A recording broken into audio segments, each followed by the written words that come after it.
Divertissez vos émotions avec le Casino 2000 de Mondorf-les-Bains. Votre rendez-vous culture avec sortirenmoselle.com. Bon plan, bonnes adresses et bonne soirée en Moselle et au Luxembourg. Bonjour à toutes et à tous, c'est toujours un plaisir d'ouvrir avec vous une nouvelle boîte à Malice. Aujourd'hui, nous reviendrons sur le concert du Yellow Sox Orchestra qui a interprété les musiques de films d'Hans Zimmer et de John Williams au Galaxy d'Amnéville. Nous nous intéresserons également à la programmation de 2 festivals incontournables dans la vallée de la Fensch et à Thionville, Scène au bar, rendez-vous convivial, où théâtre et musique s'invitent dans les cafés, et Polyteia, le festival des idées qui va s'intéresser au progrès, tout cela sans oublier quelques belles idées de sortie. Mais tout de suite, intéressons-nous à un artiste messin dont vous avez très certainement pu apprécier les créations sur les vitrines de Metz. Je veux parler de Petit Gnocchi qui nous a accueillis chez lui pour nous parler d'art et d'amour. Bienvenue.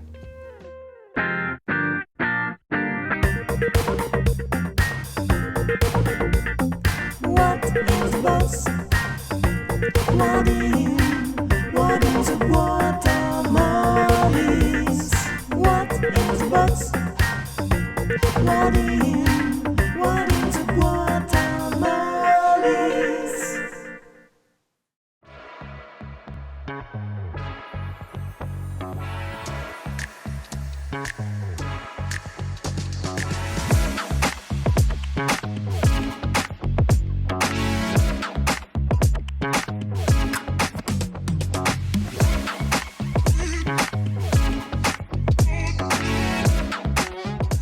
Petit Gnocchi, bonjour. Bonjour. Merci beaucoup de m'accueillir chez toi. On est vraiment au cœur de ton atelier. Tu es artiste, comment tu te définis d'ailleurs toi? Artiste peintre, street artiste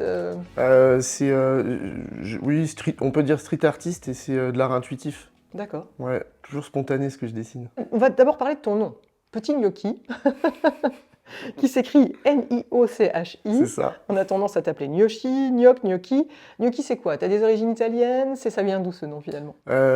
Effectivement, mon papy était italien. Ouais. Mais écoute, je sais pas, c'est un nom que j'utilise depuis que... C'est un surnom depuis tout petit. Rien à voir avec un amour culinaire.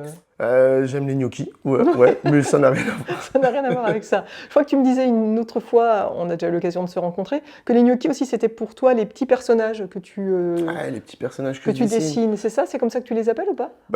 C'est exactement comme ça que j'appelle les petits gnocchis, et c'est des petites boules d'amour qui sourient tout le temps. Ouais. Voilà, ça dégage plein d'énergie positive. Comment est-ce qu'ils sont nés ces petits gnocchis? Je voulais dessiner, je voulais remplir une feuille et partir du bas et faire des dessins qui se touchent tous jusqu'en haut. Et j'ai fait quelque chose qui était... franchement, ça m'a pas fait kiffer, mais dans tous les dessins, il y avait ce demi-cercle avec un smile. Et je sais pas, on s'est regardé, il s'est passé quelque chose, et je me suis dit, tiens, si j'en faisais plein. Et je suis parti de cette idée. C'est vraiment venu comme ça. Des styles de dessin avec les gnocchis, j'en ai au moins, je sais pas, au moins 10. Donc à chaque fois, si tu veux, c'est pas la même chose. Les couleurs, c'est tout le temps... Les messages changent tout le temps, les couleurs, c'est pas les mêmes. La forme... si tu veux, je peux te montrer ça, regarde. Tu vois les serpents, c'est, si tu veux, les visages des gnocchis qui sont, je sais pas, dans une bande, tu vois, et qui partent d'un point A et qui terminent à un point B. Ça reste des gnocchis, mais c'est pas la même forme. Du coup, ce qui est cool, c'est, je sais pas, comme les pâtes. Les pâtes, elles ont toutes le même goût, mais elles ont pas la même forme. Du coup, des fois, tu vas être amené à avoir une petite surprise en plus, un truc comme ça. Les gnocchis, c'est pareil, il y aura tout le temps je sais pas, une direction qui viendra, qui sera inattendue, et en fonction de ce que t'aimes sur le moment, t'es pas à l'abri d'une belle surprise.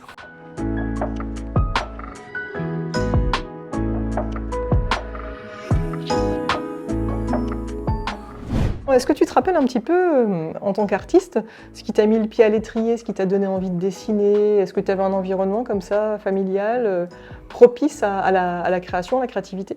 Je sais que mes parents aiment l'art et le dessin. Depuis tout petit, j'ai toujours aimé dessiner et remplir des feuilles. Tu peux demander à un ami à moi, il dira toujours JB, il faut pas lui laisser des Posca parce qu'il te recouvre ta table.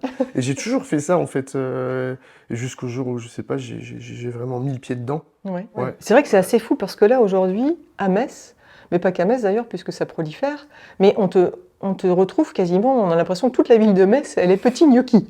Mais moi je me rends pas compte de ça. Mais c'est chouette, tant mieux, parce qu'il faut diffuser de l'amour, il faut partager ses émotions, et en tant qu'artiste, je pense que le rêve qu'on a tous, c'est de s'exprimer.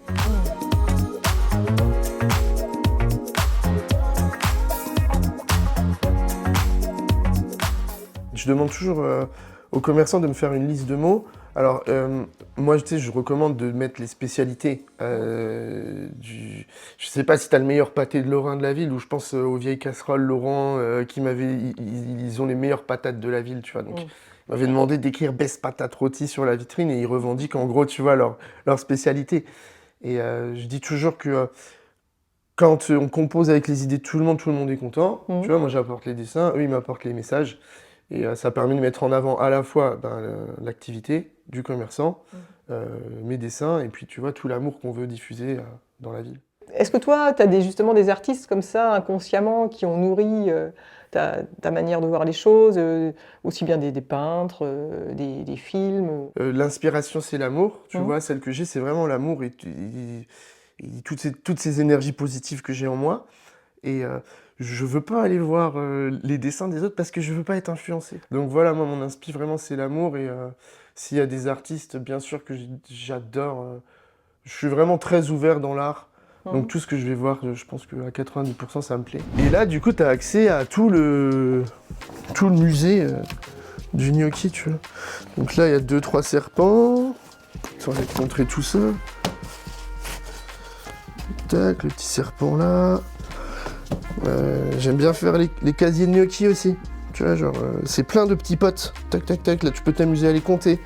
Et à mon avis, il y en a des doubles. Bah là, j'en vois un, mais il ne doit pas y en avoir beaucoup non plus. J'essaye vraiment d'éviter la répétition.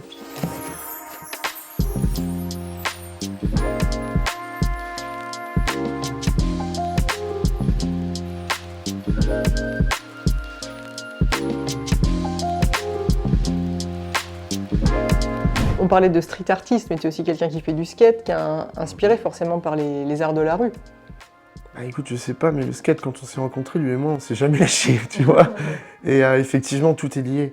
La musique, la danse, le skate, l'art, tout est lié. Ouais. La musique, elle va rythmer tes créations, par exemple. Quand tu crées, tu vas avoir besoin de mettre de la musique pour faire amener le geste, lui donner un rythme à ce geste, justement, aussi. Moi, j'ai besoin de musique pour me stimuler. Et j'aime beaucoup... ça dépend des vibes, hein, tu vois, mais ça tourne autour de la house, j'aime bien parce que c'est vachement rythmé et ça te donne envie d'avoir le sourire. Et à côté de ça, j'aime aussi beaucoup les musiques qui sont un peu tristes, mélancoliques, parce qu'elles te font sortir toutes les émotions que tu as en toi. Donc bien sûr, il me faut de la musique pour dessiner.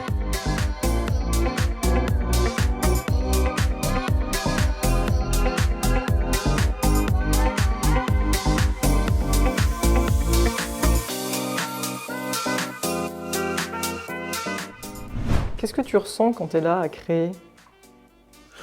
Waouh, je sais pas, je pense à rien. En fait, ça me met dans une bulle où il y a... Je sais pas, comme un bisounours où tout va bien. Tu sais, en fait, je sais pas, c'est comme si mon cœur était relié à ma main. Donc c'est vraiment que du bien-être. Ça, c'est quand, je sais pas, j'ai envie de dessiner sans réfléchir. Tu vois, je peux être amené à placer je remplis la toile avec des couleurs et ensuite je fais les contours en fonction des formes que ça a donné. Je kiffe les traits. Tu vois, j'aime beaucoup aussi les traits comme ça. Tu vois, je sais pas, t'as les traits là. Donc quand même, je pense qu'il y a moyen de voyager. Comment tu fonctionnes un peu au gré En fait, c'est tout type de support. Et plus c'est grand, plus je m'éclate. D'accord. Du coup, mon rêve, ce serait de faire tu vois, un immeuble. Enfin, j'en ai plein, hein, c'est pas l'objectif ultime. Mais du moment que je peux m'exprimer, peu importe le support, je vais foncer. C'est ultra impressionnant, en fait. Quand t'es à côté, t'as vu la taille que ça prend? Et réaliser des pièces aussi grandes, c'est... je sais pas, je me sens tout petit à côté. Tu vois, là, t'as le fond noir, qui n'est pas, en gros, qui est pas quelque chose que je fais vraiment beaucoup. Et tu vois, avec ce petit serpent, là, C'est beau en noir. Bah, ça change, la toile, elle devient un peu plus mature. La toile, c'est quelque chose que tu gardes, c'est comme un livre géant que tu peux feuilleter, tu vois, genre moi j'ai une bibliothèque de toiles, on peut dire ça comme ça. Alors à quoi rêve Petit Gnocchi pour les 10 prochaines années? Le rêve, ben oui, c'est de continuer, de t'exprimer, de prendre du plaisir, de partager, de rencontrer des gens. Et peu importe les projets. De toute façon, je pense que moi, je dis pas non. Hein. C'est vraiment, tu m'appelles, tu me demandes quelque chose, je répondrai présent, quoi. En tout cas, je te souhaite une bonne continuation. On peut te retrouver sur les réseaux, sur Instagram notamment, pour suivre ton actualité. Ouais, c'est Insta, petit-du-bas gnocchi. Voilà, on peut te passer commande pour une vitrine, pour une toile à la maison, pour un avion, pour tout. Pour faire rêver, pour s'exprimer, Tu es ouais, là. carrément. Pour donner de l'amour. Ouais, c'est génial, grâce à Instagram, de pouvoir être en lien avec autant de personnes. Eh ben, merci beaucoup. On pourrait envisager une énorme exposition autour de Petit Gnocchi, c'est quelque chose que tu projettes? Oui, bien sûr, dans une galerie. Et bien sûr que tous les artistes rêveraient d'avoir une expo, t'imagines? Donc ouais, ce serait un rêve. Après, je sais pas si on fait une expo avec tout ça, faudrait une grande galerie, je pense.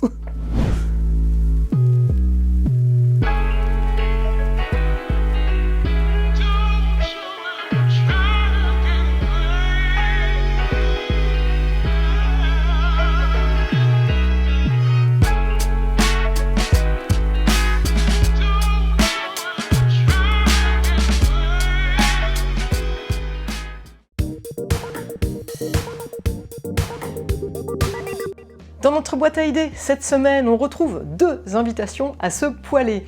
Avec Pierre Thévenoud, tout d'abord, qui est marrant, normalement, précise-t-il. Pierre Thévenoud, remarqué au Jamel Comedy Club et qui, depuis, propose un stand-up grinçant dans lequel il parle aussi bien du monde, de Dieu, que des pigeons. Il vous promet également, si vous achetez un billet, 3 astuces pour ne pas vraiment mourir. Aussi, courez au tram de Mézières-les-Messes vendredi 7 mars. Et autre information importante, la salle mythique, la Passerelle à Fleuranges, va rouvrir ses portes après plusieurs années de travaux. Une réouverture qui aura lieu vendredi 28 février en présence de Laurent Baffy. Humoriste et animateur, il présentera son spectacle, Laurent Baffy se pose des questions, pour lequel le public sera mis à contribution. Hommes, femmes, politiques, religions, animaux, les thèmes seront nombreux. Il reste encore des places, alors réservez vite pour cette belle première soirée à la Passerelle de Fleuranges. Et vous retrouverez d'ailleurs Laurent Baffy dans la prochaine boîte à malice qui sera consacrée à cette réouverture. Et si nous allions maintenant boire un verre dans un bar de la vallée de la Fensch? Boire un verre, mais pas seulement, puisqu'avec le festival Scène au bar, les cafés vont être investis par les artistes. Au programme 20 spectacles, concerts, seuls en scène, spectacles musicaux, pour inviter à la découverte et au partage, pour amener la culture là où on ne l'attend pas. Jean-Michel Wagner, chargé de communication de l'événement, nous livre ses coups de cœur. Mon premier coup de cœur, ça sera donc les Souricieuses, une compagnie locale, je veux dire, qui tourne pas mal. C'est 3 femmes qui, en fin de compte, débordent de talent et vont nous donner vraiment une joie de vivre. Quand on regarde les Souricieuses, on déconnecte de cette société qui n'est pas toujours marrante et on se reconnecte en quelque sorte au vivant. Si je devrais les résumer en un mot, ça serait des militantes du bonheur.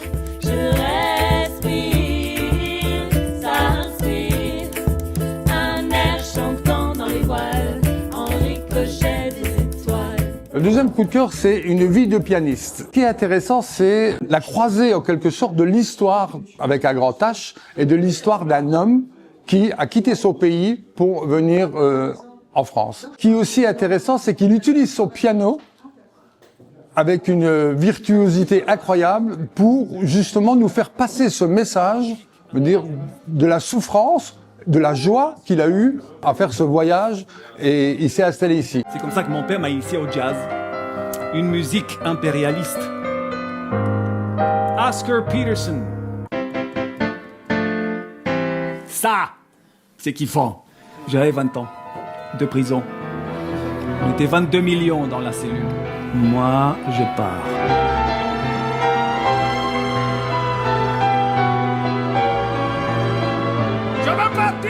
Le dernier coup de cœur, c'est Ironie de l'histoire avec Reda Sediki.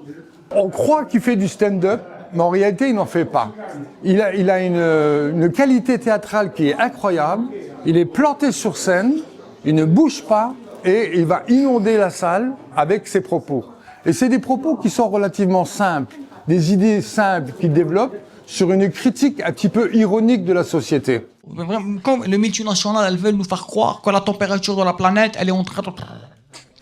Mais j'ai fini par lui faire changer d'avis, vraiment. En lui disant une chose, je lui dis, je sais pas si t'es au courant, mais il y a une étude qui a démontré que le réchauffement climatique, c'est la première cause d'immigration dans le monde. Là, il m'a cru. Non mais t'imagines, ça veut dire que le mec est tellement raciste qu'il est devenu écolo.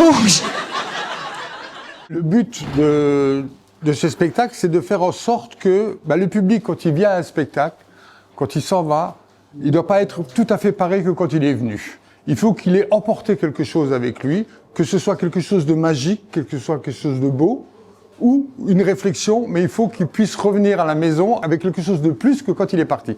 Ça, c'était un petit peu l'esprit de Scène au bar. Et le fait d'emmener la culture à proximité des gens qui n'ont pas forcément l'habitude d'aller au spectacle, ça, c'était le défi qu'on s'est lancé. Et avec la 22e ou 23e édition, je dirais que c'est un pari qui est réussi, quoi, parce qu'on a vraiment réussi à faire en sorte que cette culture soit imprégnée. Et un grand merci à David et Anne-Catherine du bar L'Excelsior à Thionville pour nous avoir accueillis dans le cadre de cette interview. L'Excelsior d'ailleurs où se produira le groupe de blues folk, les Pangees, samedi 22 mars à 11h. L'intégralité de la programmation du festival Scène au bar est à découvrir sur le site qui est apparu à l'écran. Ça se passe du 8 au 22 mars dans la vallée de la Fench et à Thionville et c'est gratuit. Et restons à Thionville, où va se dérouler également le Festival des idées, Polythéia. La 2e édition aura pour thème Quel progrès ? Au programme de beaux rendez-vous avec des penseurs, écrivains, historiens, poètes, scientifiques, histoire de croiser les regards, de faire entendre différentes voix et courants de pensée. Pascal Didier, coordinateur du festival, nous livre ici quelques temps forts.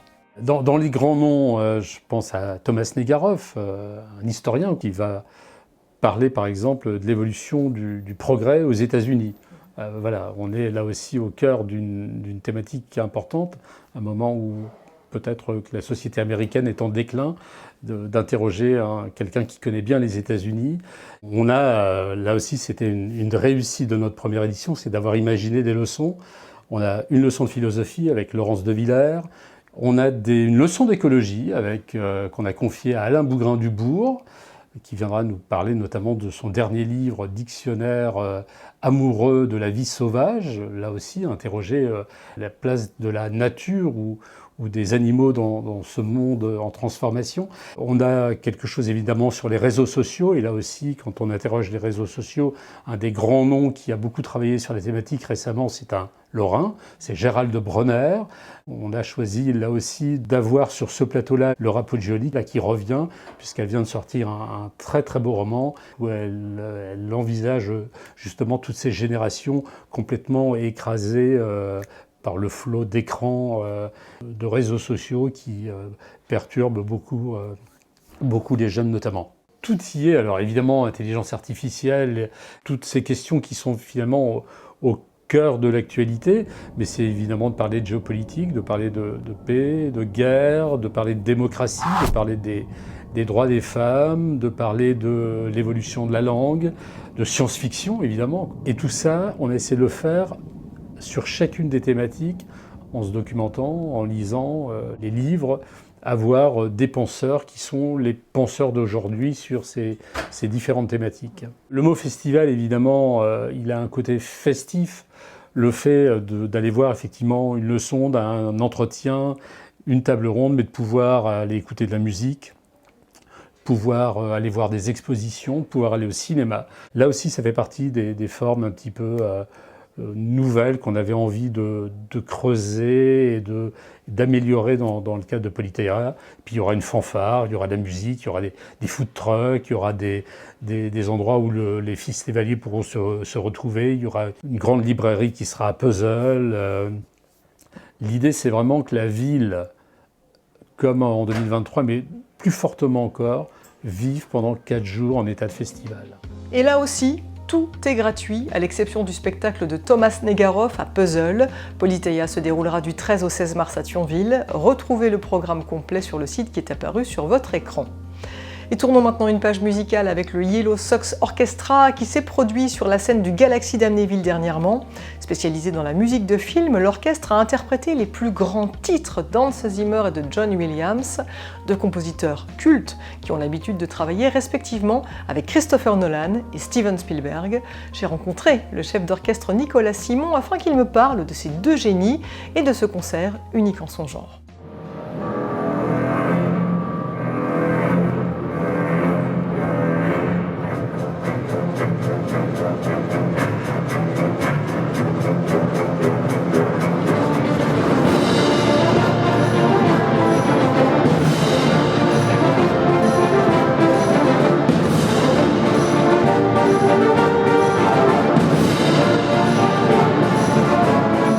L'idée, c'est peut-être de mettre sur scène, de donner la part belle à l'orchestre, de montrer ce qu'on ne voit pas derrière l'écran. Effectivement, la musique d'un film, c'est une nouvelle dimension du film qui est apportée par un orchestre symphonique ici, et donc un certain nombre de musiciens.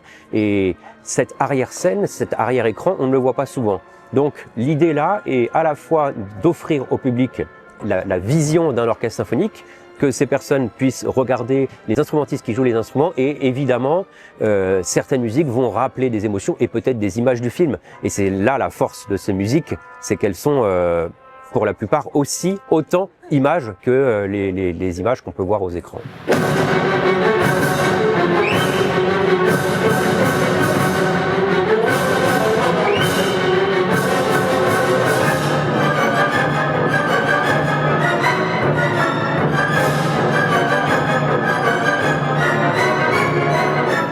En résumé, on va dire que Hans Zimmer, lui, travaille plutôt les ambiances. Il va utiliser assez peu de notes finalement, pas vraiment des thèmes, mais plutôt des motifs, et il va procéder par empilement de couches qui vont nous amener à des grandes apothéoses de sons, tandis que John Williams, lui, emploie beaucoup plus le thème. Il est extrêmement bavard, il est extrêmement prolixe, il fait parler tous les instruments de l'orchestre, il les sollicite énormément et de manière très virtuose. Voilà, c'est vraiment, il va utiliser un grand nombre de thèmes. Par exemple, pour un film, il va pouvoir écrire 10 thèmes différents, à l'inverse de Hans Zimmer qui, lui, va se resservir des mêmes motifs et les développer, les développer, les développer.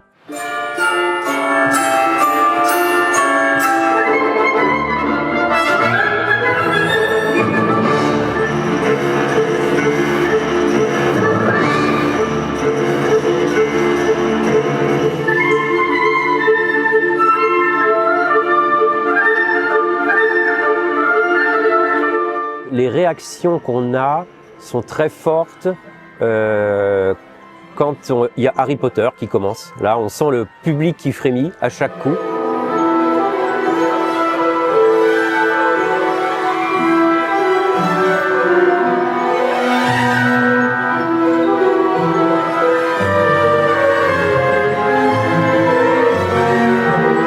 Le génie de John Williams, c'est tous ces thèmes qu'il a mis dans les têtes de l'humanité entière. Je veux dire, je pense qu'il n'y a pas beaucoup de musiques qui peuvent se vanter, entre guillemets, d'être chantées par des humains aux quatre coins du monde. Je pense notamment à Star Wars. Tout le monde connaît le début de Star Wars.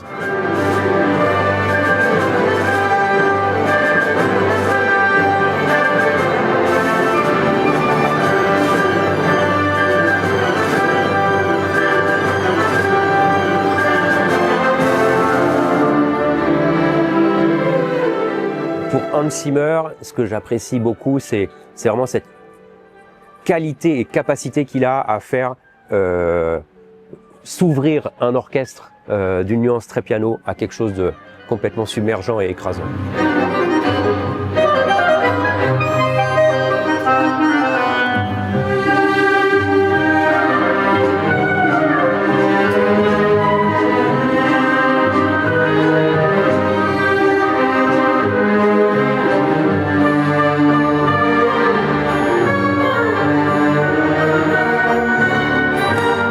Finalement, assez peu de gens ont vu avant ce concert un concert avec un orchestre symphonique en live.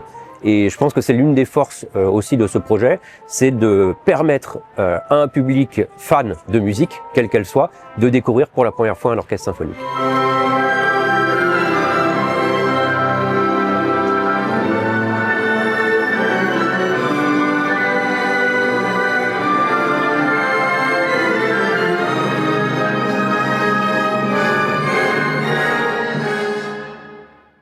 Le Yellow Sox Orchestra qui pourrait bien revenir dans notre région pour nous enchanter avec un nouveau programme. En attendant, jetez un œil à la belle programmation du Galaxy d'Amnéville qui au mois de mars accueille entre autres le grand Lenny Kravitz, mais aussi Jean-Louis Aubert, 16, l'humoriste Élodie Pou ou encore la victoire de la musique Pierre Garnier. Et sachez que si jamais ces concerts étaient complets, des billets VIP restent toujours accessibles. Avant de nous quitter, notez un dernier rendez-vous dans votre agenda puisque la 6e édition de Mécleuve en scène aura lieu du 6 au 8 mars à la salle polyvalente de Mécleuve. Dédié au théâtre amateur, le festival réunit une dizaine de compagnies mosellanes et avec elles des créations classiques, contemporaines mais aussi originales. Comédie, drame, solo de danse contemporaine, il y en aura pour tous les goûts. Alors soyez curieux et laissez-vous surprendre, d'autant qu'une exposition d'artistes est également proposée sur place pendant tout le festival et que vous pourrez vous restaurer. Voilà, c'est tout pour aujourd'hui, mais je vous donne d'ores et déjà rendez-vous la semaine prochaine, sans faute, pour un nouveau plein de culture. D'ici là, prenez soin de vous et émerveillez-vous. Allez, bye bye.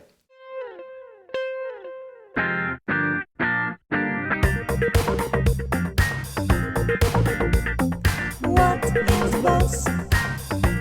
What is a watermarlins? What is a bus?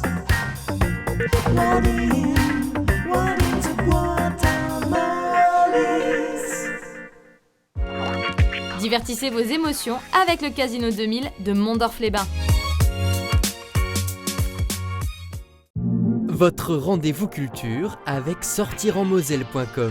Bons plans, bonnes adresses et bonnes soirées en Moselle et au Luxembourg.